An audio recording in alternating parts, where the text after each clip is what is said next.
안녕하세요. 이번 시간에는 부가가치세 마무리하는 시간으로서 부가가치세 신고서 작성하는 거 살펴보시고요. 그리고 부가가치세는 항상 예정신고, 확정신고 말에 정리분계라는 걸 수행을 하셔서 깔끔하게 장부를 만들어 놓으셔야 돼요. 매 회차 시험 문제에서 정리분계가 하나씩 출제가 되고 있고요. 실제로 여러분 실무에 가서 결산을 하시거나 부가세 신고를 마무리하시고 났을 때 저희 시험 문제에 매 회차 한 문제 출제되고 있는 이 부가세 정리분계를 못해서 힘들어하시는 실무자들이 있으세요. 부가세 전반적인 이해도를 가지고 정리분계까지 하셔야지만 완벽한 실무를 하실 수 있는 거고요.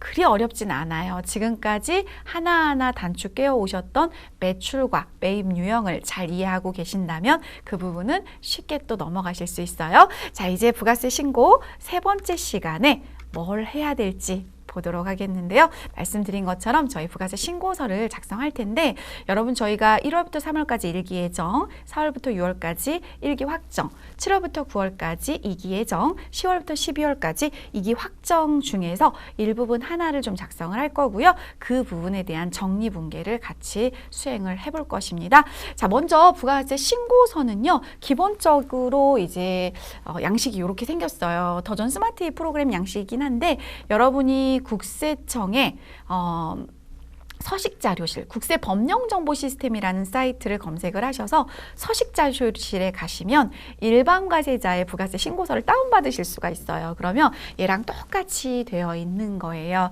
그래서 지금 저희가 보고 있는 화면을 조회를 하셨을 때 저희 배운 거 위주로 좀 말씀을 드리면 과세 쪽에 매출 쪽에 10%가 있는데 세금 계산서가 있다. 그럼 몇 번 유형 입력하셨어요? 저와 11번 과세 매출 유형 입력하셨죠. 그게 여기 1번 자리로 가는 거예요. 나머지 내용들은 이제 TAT 2급의 수준의 것들은 뒤에 가서 보도록 하시고 저희 배운 7가지 유형만 각 란을 볼게요. 그리고 또 뭐 배우셨어요? 매출에 10%가 있는데 신용카드 매출 17번 카드과세 매출 공부하셨죠. 그게 여기 3번 자리로 오는 거예요. 그러면 매출 쪽에 계산서는 어디가 있나요? 여러분 계산서는 이 화면에는 보여지지 않는데 여기 과표 버튼을 눌러보시면은 13번 계산서 발급에 대한 란에 들어가 있어요. 이렇게 해서 11번 공부하신 내용, 17번 공부하신 내용, 13번 공부하신 내용이 부가세 신고서 란이 다 다르구나라고 느끼시면 돼요. 그러함으로 유형이 정말 중요하다. 유형 틀리면 틀린다. 이렇게 생각하시면 되겠죠? 자, 매입 쪽에서는 10%가 있고 세금 계산서가 있는 일반 매입 10번과 고정자산 매입이 있는데요. 만약에 저희가 세금 계산서 수치를 했는데 뭐 식사를 하셨다 그러면 51번 과세 매입을 해도 10번으로 들어가요. 근데 저희가 차량 운반구 그 다음에 뭐 비품 이런 거 유형자산에 해당하는 걸 구입하셨다 그러면은 51번으로 똑같이 입력해도 11번 고정자산 매입 자리로 들어가요. 그리고 53번은 그럼 어디로 가냐? 마찬가지 여러분. 여기 53번에 또 과표를 눌러보시면 계산서 수치와 관련된 거는 요 안에 클릭을 해보셔야 들어가 있어요. 자, 그 다음에 54번 공부하셨죠. 불공제. 불공제 매입은 전제 조건이 세금 계산서가 꼭 있어야 된다 그랬죠. 자, 여기 세금 계산서가 반드시 있냐? 10%가 있냐? 그러니까 얘랑 똑같은 자리로 이렇게 갔잖아요.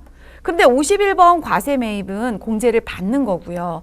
불공제 매입은 공제를 못 받는 거잖아요. 그러니까 어디에 또 들어가냐면 16번에 이렇게 불공제가 또 들어가요. 그러면 여기에 들어갔던 아이가 여기에서 빠지면서 제로 효과가 된다라고 말씀을 드렸던 거예요.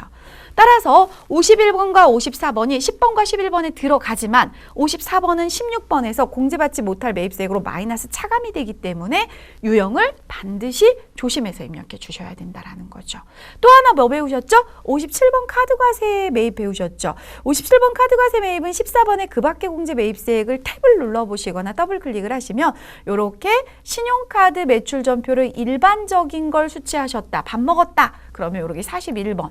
57카과. 근데 책상 사셨다, 비품 사셨다, 그러면 57카과가 42번 고정자산 매입 쪽으로 들어온다라는 거죠. 그래서 지금 배우신 대로 11번, 13번, 17번, 51번, 53번, 57번, 54번 어디가 있는지 다 파악되셨죠? 그러면 FAT 1급은 부가세 신고서를 이해하고 계신 거예요. 그리고 실제로 저희가 여기 이제 가번의 요 자리가 매출세액 납부하실 거, 나번의 요 자리가 매입세액 공제 받으실 거, 그리고 다번에 이제 납부세액이 나오는데 이때 저희가 이제 전자신고를 하게 되면 세액공제라는 혜택을 받아요. 그래서 여기 54번, 물론 여기 18번 쪽에서 탭을 누르시면 전자신고 세액공제라고 해서 확정신고 때, 확정신고는 여러분 4월부터 6월, 10월부터 12월이죠. 예정신고 다 했다는 전제하에 보시면 확정신고 때만 10,000원씩 이렇게 전자신고 세액공제를 해주면 내야 될 돈에서 여기서 10,000원이 차감이 되기 때문에 요 금액이 내야 될 돈보다 10,000원이 적어지겠죠. 그럼 요 금액 부분만 납부를 하시고 10,000원은 자비익으로 세액공제 혜택을 보시면 되겠어요. 자, 이렇게 해서 부가가치세 신고서를 살펴보셨는데요. 실제로 이제 작성을 해보셔야 느낌이 오죠. 지금 이미지 파일만 봐서는 아, 그렇구나라는 느낌이 안 오고 이제 한번 작성한 내용들을 보시고 한번 불러오기를 해볼 텐데요.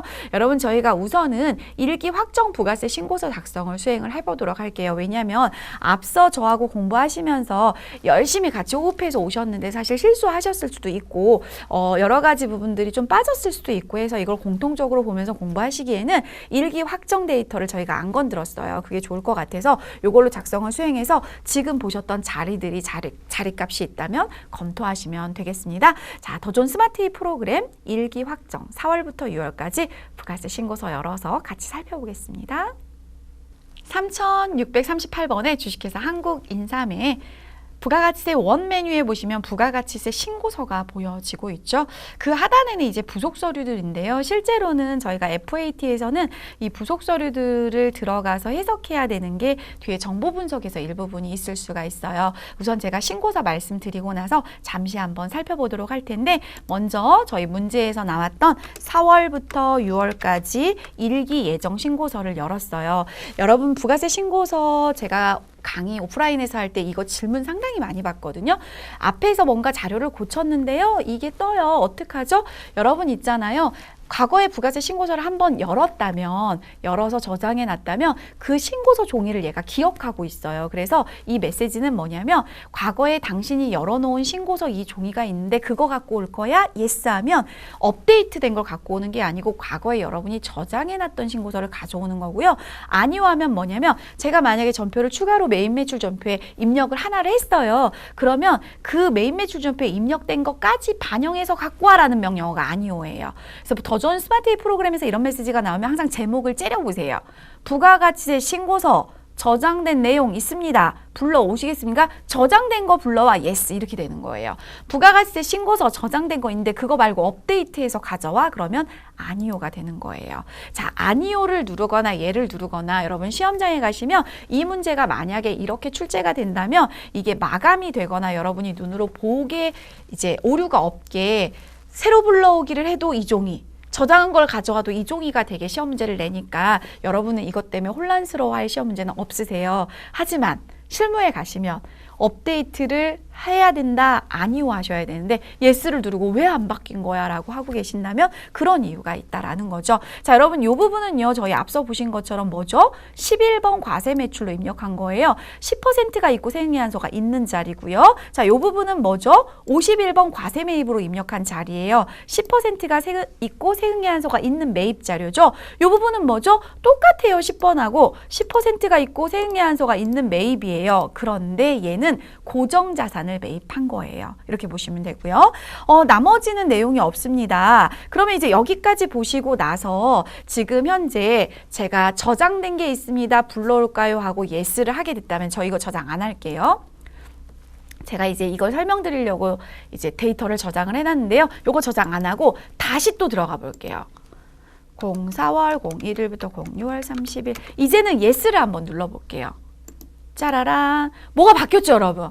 눈썰미 좋으신 분들은 요거 바뀌었네 하는데 이걸 처음 보신 분들은 그게 그거 같은데 똑같은 거 아니에요? 이렇게 말씀하시는데요.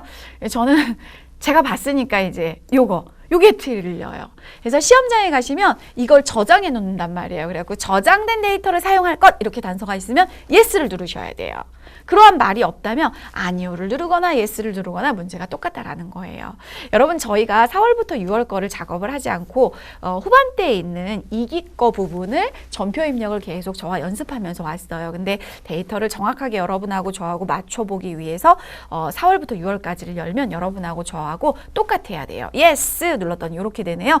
이 회사 법인이고요. 전자신고했나 봐요. 그 밖에 공제 매입세액에 10,000원이 저장된 자료가 들어오는데 탭을 눌러주시면 이렇게 돼요. 근데 또 이게 저는 안 들어오는데요 하시는 의문이 드시는 분들은 아까 요거를 아니오를 해서 얘가 없는 상태에서 걔를 저장해 버리잖아요. 그럼 덮어쓰기가 돼서 얘가 사라졌어요.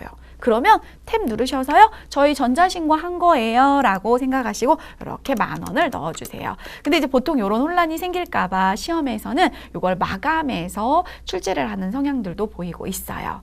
자, 이제 요거 정리하도록 하겠습니다. 요거 정리할 텐데 제가 앞서 신고서를 좀 읽으면서 여기 없는 내용들이 좀 있죠, 여러분. 여기 3번은 신용카드, 17번 카드 과세.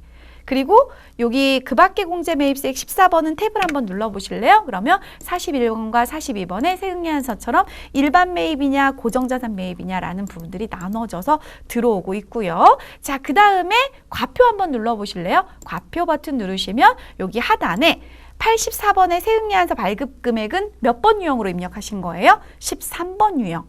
이 부분 계산서 수취 금액은 몇 번 유형으로 입력하신 거예요?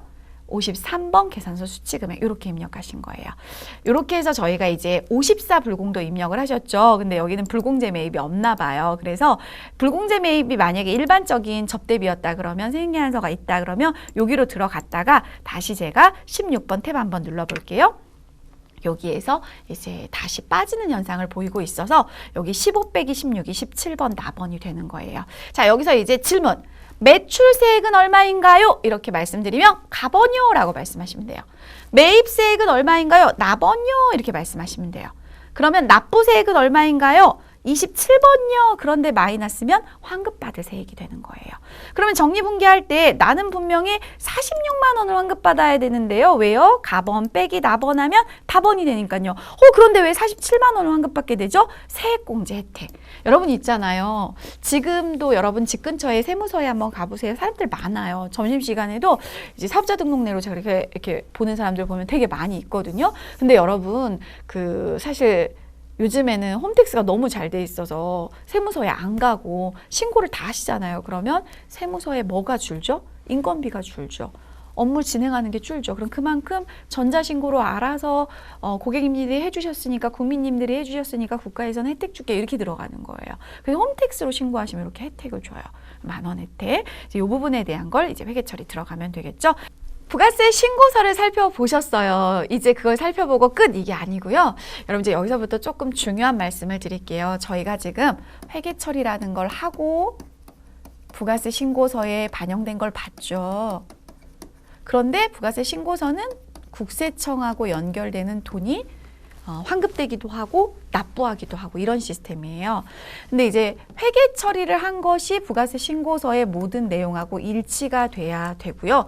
만약에 일치가 안 된다면 그 일치 안 되는 부분은 오류를 찾아내셔야 돼요. 실제로 회계 쪽에서 VAT, 예수금, VAT 대급금 잘 적정하게 하셨다면 부가세 신고서에서도 이 내용이 적정하게 반영이 돼서 여기서 부가세 예수금과 대급금을 정리하면 100원이 납부가 나온다. 그럼 여기서도 100원이 납부가 나와야 되죠. 그지만 앞서 말씀드린 것처럼 전자신고 세액공제 같은 게 있다면 납부할 100원에서 그 전자신고 세액공제에 대한 금액들을 빼서 회계 처리하는 걸 역으로 다시 또 챙기셔야 되죠.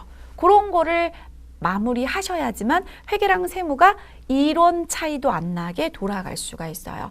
제가 이제 실무를 하다 보면 저희는 지금 FAT 1급을 하다 보니까 복잡한 부가세 부속 서류를 안 했잖아요. 근데 TAT 2급에 가서 막 의제 매입세액을 한다든지 대손세액 공제를 한다든지 그러면 거기서부터 이제 멘붕이 와요. 그리고 실무에서는 사실은 부가가치세를 진짜 잘 하셔야 돼요. 그래야 한 회사를 결산을 하시고 한 회사를 마감을 해서 법인 조정을 할 수 있도록 넘어갈 수가 있어서 제가 볼 때는 저하고 같이 참여하시는 이 강의에서 부가세 1, 2, 3강으로 하셨던 그 공부가 정말 중요한 공부예요. 그래서 꼭 자격증을 떠나서라도 이 부분들을 내가 내 걸로 만들어야지라고 열심히 적극적으로 하셔야 돼요. 부가세는 매출세액 부가세 예수금에서 매입세액 부가세 대급금을 차감해서 납부하라는 시스템으로 현재 부가가치세법에서는 전단계 세액공제법을 하고 있어요. 그래서 전단계 세액공제법으로 추가되는 금액은 내고 마이너스 금액은 환급받게 되는데 저희가 부가세 기간 종료할 때마다 법인은 1년에 4번 부가세 신고하잖아요. 3월 31일, 6월 30일, 9월 20일, 12월 31일에 매출세액과 매입세액을 장부를 보고 정리하셔야 돼요. 제가 어떤 상황을 봤냐면 장부하고 이렇게 신고서가 있잖아요. 부가세 신고서에 가번, 납원이 있어요. 다번이 있죠. 그리고 장부에 부가세 예수금 대급금이 있어요. 근데 장부는 하나도 안 쳐다보고 부가세 신고서 가번, 납원을 보고 정리분계를 확 한 친구들이 있어요. 물론 거래가 단순하면은 얘하고 얘가 일치가 되면 문제가 안 되겠지만 얘하고 얘가 일치가 안 되면 여러분 그러면 에러가 생겨서 부가세 예수금 대급금이 다 안 없어져요. 기준은 누구다? 장부다. 장부가 요만큼이 나왔는데 여기서 전자신고 세액공제 10,000원의 혜택을 받으니까 그걸 장부에다 반영을 해야겠네. 이렇게 의식을 가지셔야 돼요. 자, 저희가 이 정리분계를 하다 보면 납부할 세액이 나오면 미지급세금이라는 부채로 회계 처리를 하시고요. 환급할 세액이 나오면 미수금이라는 자산으로 회계 처리를 하시면 됩니다. 자, 정리분계 부분을 살펴보시면은요. 여러분 최초에 저희가 빨강 색깔 세금계산서를 다룰 때 대변으로 매출 일으키는 내용들은 부가세 예수금으로 회계 처리가 됐었죠. 그게 차변으로 정리가 되는 거예요. 부채의 감소죠. 그리고 저희가 파랑 색깔 회계 처리할 때 차변에 부가세 대급금으로 회계 처리됐었죠. 그게 정리가 되는 게 바로 부가세 대급금이에요. 따라서 얘는 최초에는 대변에 있다가 차변으로 정리가 되는 거죠. 얘는 최초에 차변에 있다가 대변으로 정리가 되는 거죠. 그러면 만약에 부가세 예수금 매출세액이 500이고 부가세 대급금이 100이다. 그러면 저희는 납부를 얼마 하면 돼요? 400을 하면 되는 거죠. 만약에 전자신고 세액공제 같은 그런 자비익 혜택이 100만큼 있었다. 그럼 400에서 100 빼고 300만 미지급 세금으로 잡고 100은 자비익으로 잡으시면 차변에 500, 대변에 500 딱 맞게 되는 거죠. 자, 요 세금이 만약에 납부를 하게 된다 그러면 납부했을 때 요 300원으로 보면 되겠죠. 요 그림으로는 300원이 보통 예금 통장에서 요즘에는 국세를 카드로 내시는 분들이 많으세요. 카드 수수료 일부 이제 지급하시면서 그리고 통장에 이제 잔고가 많지 않은 상황에서는 그럼 여기는 이제 카드사의 미지급금이 걸릴 수도 있겠죠.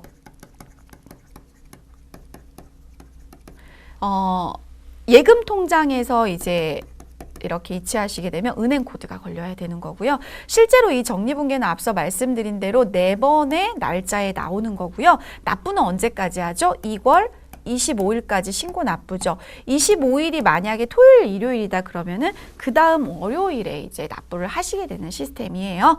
자, 그런데 이제 반대의 경우가 나올 수도 있어요. 수출이 많은 업체들 같은 경우는 매출세액 예수금은 0인데 매입세액은 뭐 100이다. 이런 식으로 나올 때가 있어요. 그러면 이 매입세액을 돌려받게 되는 거죠. 매입세액을 돌려받는데 저희가 전자신고 세액공제를 만약에 10만큼 받았다. 그러면 돌려받는 세액은 110이 되는 상황이 되는 거죠. 이해가세요? 네. 이렇게 이제 혜택을 보게 되고 뭐 이런 경우는 많지 않으면 부가세 대급금이 400이고 만약에 부가세 예수금이 500인데 전자신고 세액공제가 10만큼 있었다 그럼 이렇게 회계 처리가 되는 거고요. 금액이 다른가요? 이건 4개 되는 거네요. 그러면 여기를 얼마로? 600으로 하면 되겠네요. 그러면 610 나오죠? 이렇게 해서 600. 자, 이게 이제 환입이 되는 거는요. 환급이 되는 거는 실제로 25일 날 납부는 하지만요. 신고 납부 지나고 나서 1개월 이내에 환급이 돼요.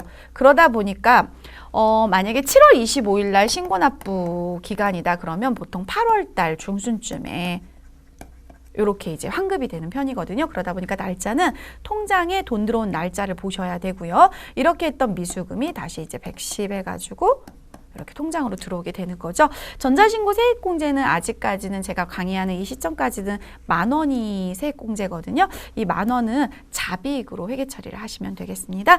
자, 그러면 저희 앞서 살펴보셨던 일기 확정신고서 관련해서 보셨던 내용을 가지고 정리분계를 할 텐데요. 앞서 보셨던 그 정리분계를 하실 때 이 회사에 세무서 코드를 같이 걸어주세요. 과거에는 세무서 코드가 안 걸려서 시험에 나왔는데 이제 최근에 문제 나오는 거 보면은 거래처 코드를 반드시 입력할 것 이렇게 이제 문제가 나오고 있어요. 그래서 이제 이 부분 같이 수행을 해보도록 하겠습니다. 자, 프로그램에서 이 부분을 수행을 하실 때는 이미 부가가세 신고 부분에 대해서는 메인 매출전표 입력이 끝났기 때문에 요거 입력하는 건 어디로 가셔야 돼요? 일반 전표 입력으로 가셔야 돼요. 부가세 신고는 이미 다 마무리가 됐고 그걸 정리하는 회계학적인 분계이기 때문에 일반 전표에 가시고 4월부터 6월까지면 일반 전표에 6월 30일로 회계 처리를 한번 해보도록 하겠습니다. 일반 전표 입력 4월부터 6월까지 거니까 6월 말에다 입력을 하시는데 요 두 창을 띄워놓고 입력하는 걸 말씀을 좀 드릴게요. 두 창을 띄워놓고 입력하는 거 이제 여기 보시면 여러분 창을 이렇게 분할할 수 있는 게 있어요. 한번 이렇게 눌러보실래요? 저처럼. 요거 여러분 실무에서 참 많이 쓰거든요. 왜냐면 업무를 보실 때 이 신고서 그림을 보고 업무를 보고 싶은데 이걸 클릭하면 이쪽으로 넘어가고 이걸 클릭하면 이쪽으로 넘어가는데 둘 다 보고 싶어 그러면 이렇게 여러 창을 띄워서 하시면 돼요. 그럼 여러분 저희는 이제 상단부에다가 전표 입력을 하시면 되는 건데 지금 창이 조금 작으니까 이런 현상이 보여지고 있어서 요거 누름 단추 눌러볼게요. 요 누름 단추는 여러분 전표 입력하는 걸 보여주는 거잖아요. 그래서 요거 밑으로 내리고 안 보여지게 하면 얘가 보여지죠. 자, 차변 누구 정리해야 돼요? 부가세 신고서 요거 그림 보고 가번에 있는 여기 있네요. 95만 원. 그렇죠? 차변에 250원 부가세 예수금 없어져라. 951만 원. 자, 그런데 여러분 요게 실무라면 시험에서는 여기서 적요 부분을 넣지 않지만 여기 실무라면 여기 F2키 눌러보시면 이렇게 물론 창을 하나 띄우면 밑에 이제 적요가 나와요. 부가세 대급금과 상계 처리 나오죠. 요거 정리하시면 되겠고 대변에는 134번 이제 135번 많이 하다 보면 이제 코드가 외워져요. 여러분 135번 정리하실 때 요것도 F2키 눌러보면 부가세 예수금과 정리가 7번에 있네요. 이렇게 걸어주시고 부가세 예수금은 여러분 저희 나번에 있었는데 창이 좀 작아서 안 보이네요. 여러분 다시 활성화 두 개로 해볼게요. 여기 있죠. 나번 997만 원 따라서 일반 전표 입력에 997만 원 여기가 여러분 회색 창이 아니라면 컨트롤 C를 누르고 컨트롤 V를 누르면 이제 복사 붙여넣기가 되거든요. 근데 얘는 회색 창이라서 메모해 놓으셔서 입력을 하시면 되겠죠. 997만 원 그러면 사실은 그 차액이 차변으로 미수금에서 들어오면 되는 게 다번인데 세무서 걸어야 되겠죠? 역삼세무서. 요거는 이제 밑에 하단 창 한번 이렇게 눌러볼게요. 부가가치세 환급세액이 되는데 특별한 얘기가 없으면 이렇게 좀 더 자세히 쓴다. 제가 실무라면 그러면 일기 확정 부가세, 환급세 이렇게 쓰면 나중에 정보를 보시기가 좋죠. 그러면 46만 원 이렇게 하면 이제 맞아요? 틀려요? 자, 저는 분명히 부가세 신고서에 있는 내용을 가지고 46만 원 다번에 맞춰서 했단 말이에요. 근데 여러분 최종적인 건 47만 원이 미수금, 환급이 되잖아요. 그럼 여기 47만 원이 돼야 되죠. 그럼 안 맞는데요. 그게 바로 뭐였어요? 전자신고, 세액공제 혜택을 보는 대변의 잡이익 부분이었었죠. 잡이익 부분 요거는 일기 확정 부가세 전자신고 세액공제 이렇게 자세히 써줄게요. 만원. 이렇게 하시면 차대변이 딱 맞죠. 여러분 시험장에 가셔서 이렇게 작업을 후순위로 막 하시다가 다음 줄로 내려가면 아까처럼 차변과 대변이 딱 맞으면 전표 번호가 세팅이 돼버려요. 근데 차변과 대변이 맞았다가 여러분이 숫자를 수정해서 차변과 대변을 안 맞추고 다시 또 맞추고 이러는 과정 중에서 이 번호가 틀어지게 되면 기능 모음에 가서 번호 수정을 해서 번호를 바꾸시면 돼요. 어떤 분들은 이 번호 수정을 몰라가지고 다 삭제하고 다시 입력하시는 분들이 계시는데 그러면 시간이 너무 많이 걸리잖아요. 근데 번호 수정은 한번 누르면 계속 여기가 커서가 다니까 좀 불안하죠. 따라서 다시 한번 번호 수정을 없애주시는 작업을 하시면 여기에 커서가 안 가요. 지금 클릭했는데도 안 가거든요. 이렇게 해서 하단 피드백 해볼게요. 차변에 부가세 예수금 매출세에 유동부채의 감소 951만 원, 차변에 미수금 역산세무서한테 받을 돈 47만 원 당좌자산의 증가, 대변의 부가세 대급금 당좌자산의 감소 997만 원, 대변의 잡이익 영업의 수익의 발생 10,000원 되겠죠. 자, 그리고 나서 이제 저희는 부가세 신고 부분에 정리가 다 끝났고 기다리고 나면 시간이 흘러서 7월 25일 날까지 부가세 신고했잖아요. 그러면 그날로부터 한 달 이내인 8월 중순쯤에 이제 환급이 되는 거를 만나보실 수가 있어요. 자, 이렇게 해서 정리분계 마무리했습니다. 6월 30일 회계 처리 잘 마무리했죠. 그랬더니 뭐가 나왔어요, 여러분? 저희 환급수액이 나왔어요. 얼마 나왔죠? 47만 원 나왔어요. 자, 8월 10일에 우리은행 통장에 역삼세무서 관할세무서에서 47만 원이 입금됐다라는 우리은행 보통예금 통장 내역을 보고 계시잖아요. 앞전에 입력하셨던 6월 30일 거 전표를 참고를 하셔서 저희가 입력했죠.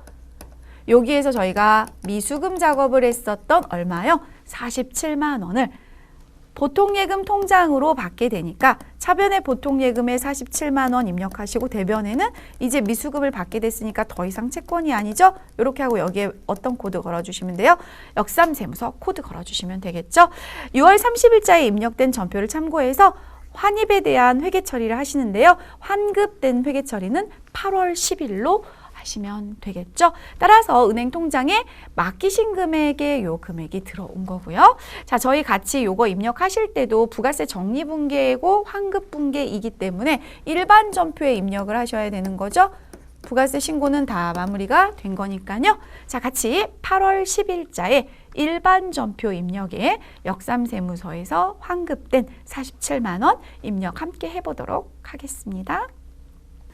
3638번 주식회사 한국인삼에 이제 부가세 환급된 분계 해보도록 하겠는데요. 언제 환급이 됐어요? 8월 10일에 환급이 됐죠. 여러분 저희 앞서 6월 30일에 금액 한번 확인하고 오시면 요렇게 미수금 47만 원이 역삼세무서에 있죠. 그 부분이 지금 통장 내역 8월 10일에 차변에 우리은행 통장으로 47만 원 입금된 맡기신 금액이 들어왔고요. 대변으로 차변에 있던 역삼세무서의 미수금이 정리가 되면 되겠죠. 자, 이렇게 해서 세무서 코드, 거래처 코드를 반드시 입력할 것이라고 나오면 요거 조심하셔야 돼요. 보통은 이제 받을 권리가 있는 채권, 갚아야 될 의무가 있는 채무, 예금에 대해서 거래처 코드를 걸고 과거에는 이제 국가와의 거래나 이런 거는 거래처 코드에 대해서 크게 관여를 안 했는데 이제 사실 실무에 가깝게 가는 AT 자격 시험이다 보니까 실무에서 이렇게 하고 있는 부분들 법인 통장 맞출 때 여러분 이게 어디에 어떤 돈인지가 되게 많이 엮여 있거든요. 그러니까 이렇게 거래처 코드 도 계속 출제하면서 거래처 코드 입력할 것이라고 문제를 내고 있습니다. 하단에 피드백 해보시면요. 차변에 보통예금 당좌자산의 증가 47만 원 우리은행 코드 걸려야 되고요. 대변에 미수금 역삼세무서 코드 걸려야 되고요. 당좌자산의 감소가 되겠네요. 미수금 자산 없어지고 보통예금 자산이 증가된 거래가 되겠습니다. 자, 이렇게 해서 부가가치세 신고서에 급될 금액까지 전부 다 마무리 정리가 돼서 4월부터 6월까지 거 부가세 신고 관련된 거는 깔끔히 정리가 됐습니다. 여러분 나중에 취업하셔서 아니면 지금 실무를 하고 계시는 분들이라면 우리 회사는 이 정리분계 잘하고 있나, 그리고 시험에 분명히 한 문제가 나온다는데 나는 이걸 잘 이해하고 있나 꼭 점검을 해보셔야만 합니다. 자, 부가세 마무리 강의 6강에서는 이제 여러분 부가가치세 3강을 통해서 매출, 전자세금계산서, 그리고 매입, 그리고 부가세 신고서, 그리고 부가세 정리분계까지 마무리가 됐네요. 앞서 말씀드린 것처럼 이 부가세 강의 3강이 여러분한테 실무에 가셨을 때 정말 중요한 강의가 될 텐데 실제로 AT 시험에서 이 출제가 정확하게 이렇게 이루어지고 있는 걸 보면 AT 자격시험은 정말 실무에 가까이 가는 자격시험이라고 볼 수가 있겠습니다. 자, 정리 한번 해보도록 하겠습니다. 부가세 신고서 작성할 때 저희 FAT 1급은 법인 도소매 기업을 다루고 있습니다. 그러다 보니까 1기 예정, 1기 확정, 2기 예정, 2기 확정의 시험 문제가 출제가 되고 있고요. 각 과세기간, 예정신고기간 말에 정리분계를 하게 되는데 여러분 정리분계할 때는 앞서 보신 것처럼 VAT 예수금이 차변으로 정리되고 VAT 대급금이 대변으로 정리가 되고 자비익 같은 전자신고 세액공제가 존재하면서 차변의 금액이 붕 뜨면 미수금이 되겠죠. 대변의 금액이 붕 뜨면 미지급 세금이 되겠죠. 그 유형별 분계가 4가지를 공부를 하셨잖아요.